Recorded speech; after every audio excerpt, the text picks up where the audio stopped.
That's what storytelling does. Like the fact that you may not know me very well, but you're able to sit there and listen to my narrative and lean in and give me the empathetic eyes because I'm just a human who is opening up. Like that's helpful, right? Because I feel seen in those eyes. My name is Taaha Mohamedali. I am an educator, and this is my story. My name is Taaha Mohamedali. I am 30 years old. I was born in Tanzania, moved to the US when I was 2, grew up in Queens, New York, found my way out to Chicago about 2.5 years ago. I work in the education field and get young people into college and ensure that they're on a pathway to crush life.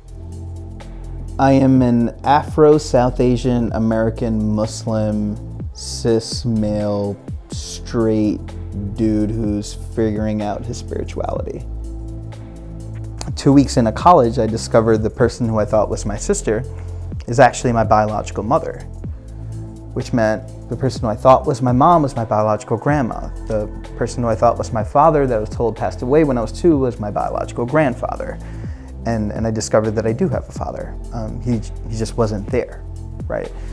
And so that makes the whole identity piece something different, right? Like it's not that I'm just an Afro, South Asian, American, Muslim, cis, male, whatever.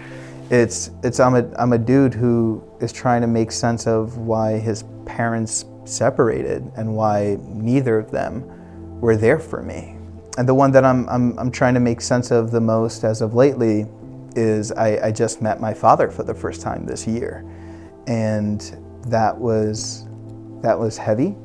And as of recently, we aren't talking anymore.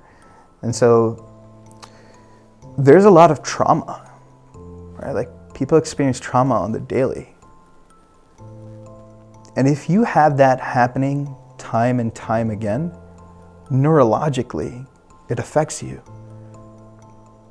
Your physiological makeup shifts and you're predisposed to worry, to be concerned, to think that you are not safe because you've been conditioned to feel that way. And when you've had enough of those repetitions, how does that affect you as an adult? Whether it's in a loving relationship or you trying to be there for your kids, the thing is, people experience that every single day. I hope that we can get to a point where we can eradicate that. And I think the best way to approach that is to be able to unburden yourself.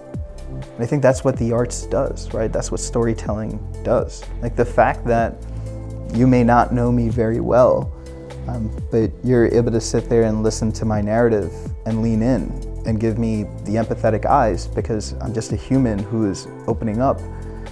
Like that's helpful, right? Because I feel seen in those eyes. And I think that when we're able to do that for each other, it doesn't make everything go away, but it reminds us that we matter.